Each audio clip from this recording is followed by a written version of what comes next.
So in this video today, I'm going to talk about something that's a little bit more personal. The day I stopped attracting red flag men. And believe me, it was instant. So something shifted in me overnight. I woke up and I couldn't even entertain the red flag behaviour anymore. Not even a little bit. So it wasn't gradual. It was like a switch had flipped in me. And if you're somebody who's been stuck in toxic patterns their whole life, I'm mid to late 40s.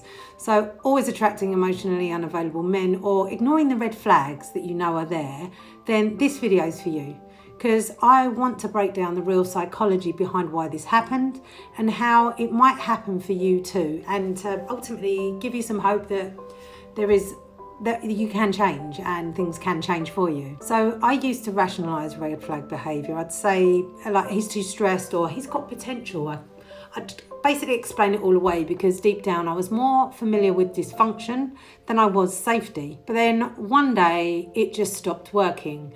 I did get sober as well. The excuses tasted bitter. The attraction died. It wasn't dramatic. It was peaceful. Like my nervous system just said no more, kind of we're done here. And here's what I think is the psychology behind it, and this is really important. So number one, my nervous system finally trusted me to choose safety. I'd done the work, I'd done therapy, hypnotherapy, shadow work, nervous system, like literally everything, all of it. It was rewiring me quietly until one day the wiring was just different. And number two, my identity changed. I stopped seeing myself as the fixer, the strong woman who can handle anything. That identity had kept me stuck. I didn't want to be strong anymore. I wanted to be respected. Number three, I embodied a new self-worth. It wasn't just knowing better, it was feeling different.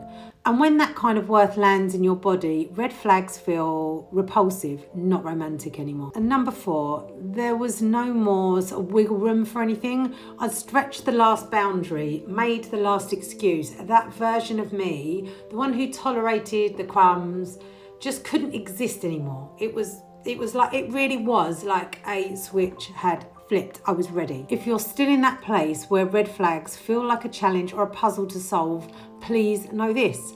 You are not broken. You're just running on an old pattern that once kept you safe. But once your nervous system learns that safety isn't supposed to feel like anxiety or confusions, things shift fast. And it's not just about forcing the change. It's about building that inner safety and self-respect that makes old dynamics impossible to tolerate. And that's where I'd got. So that's why it happened overnight. And yes, it really can happen overnight, because when your body and your mind and your soul align, that's not a slow burn. That is like a click. So if you're in the middle of this shift or you're waiting for it, just know this. The work that you're doing right now isn't wasted. Even if it feels like nothing is changing, it is. You're getting closer to that moment, to that click, that day when your nervous system goes, we are absolutely done here. And when that day comes, you won't even need to explain it. You'll just know. That is exactly how I can explain it. You will just know. And if this resonated with you, then drop a comment below and share this with somebody who needs to hear it, because you're not who you were, and that is a good thing. And there's subtle shifts that go on, and then one day, that's just it. So I hope that helps. I hope that brings some kind of clarity to you if you're in the middle of this. Thanks for watching.